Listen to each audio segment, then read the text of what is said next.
This button is the subject of my latest video. So if we press the button in question, you see now that the focus tracking options pop up, and there's a little box over myself. I'm going to press active track and it will follow me.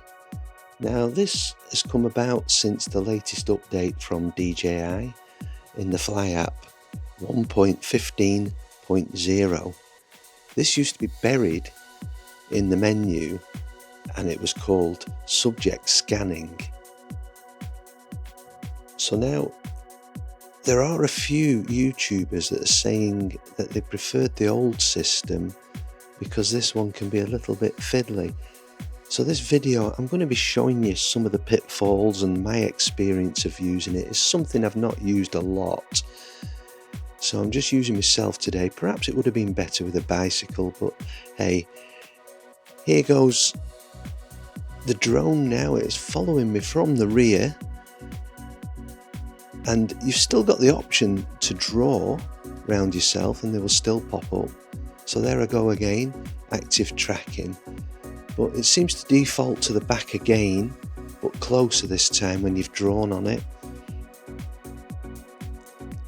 And as I go through the video, I shall be showing you moving the direction on the wheel to the bottom left. As you can see, I've put it to the front now. You can see the shadow of the drone spinning round, and that will slowly, in a clockwise direction, come to the front.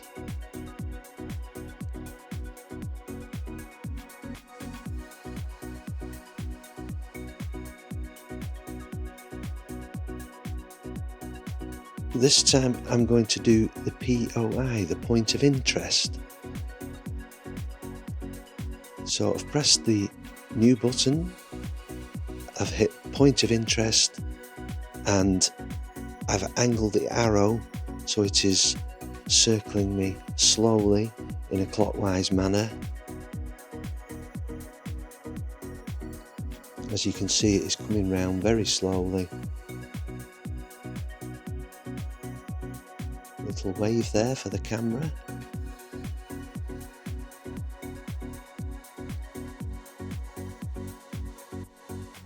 But there are some problems I've found myself in this video,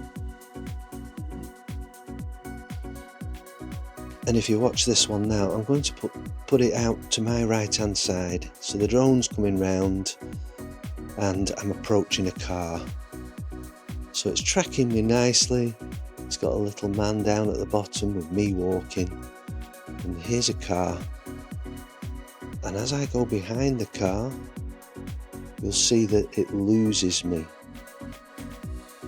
As simple as that, and it just doesn't know what to do, the drone. And here comes up your warning, subject lost.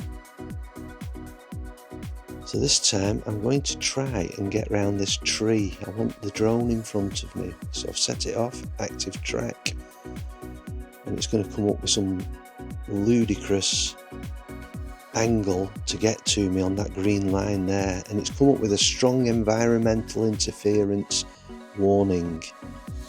The drone has sorted itself out, spinning round, obstacle avoidance, missing the tree.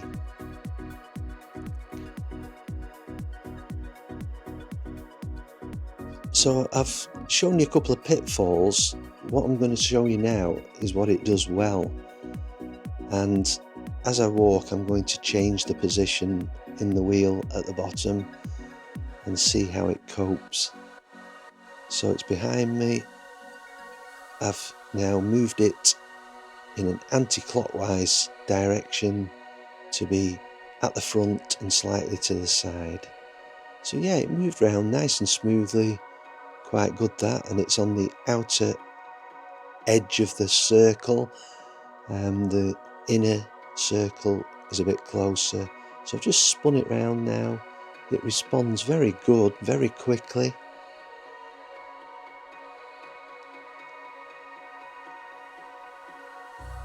Keeping a nice steady distance as is set in the menu you can adjust how close each circle is to you.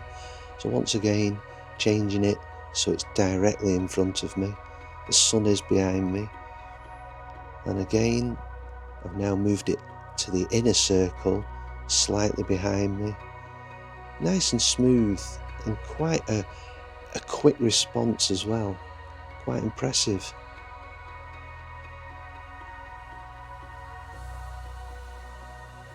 Try again, move it to the front of me to have the sun behind me, and now I'm going to turn around and see how quickly the drone changes direction. You could see the shadow there, it stopped pretty much as soon as I did, and now it's coming round again in a clockwork direction in the position which I set,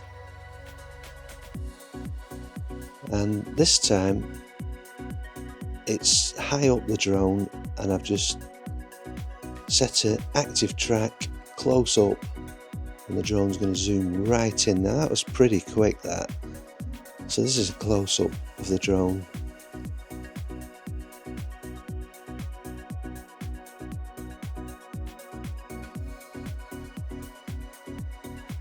And now I'm going to do the car. So a little plus sign has come up. Now as I tapped on it, it's come up with the autofocus.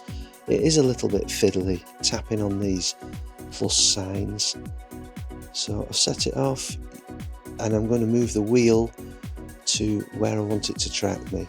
So there, it's telling you it's not going to start until you get moving. I'm going to move the car out into the road in a minute as well. So I'll put it to the other side. There you go, it's on the left hand side of the car. I'm now walking to the car after I've moved it. I've got my Osmo Pocket 3 set up, so you've got a different view of it.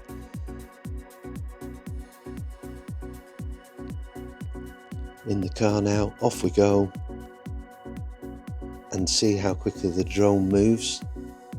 So it's tracking me from behind, it's now moving to the side pretty quickly as well. I'm probably only doing 10 miles an hour, but yeah, it's keeping me very well in position there. Perhaps the gimbal could have gone up a little bit, maybe see a little bit of the horizon. Perhaps that's because it's a little bit higher.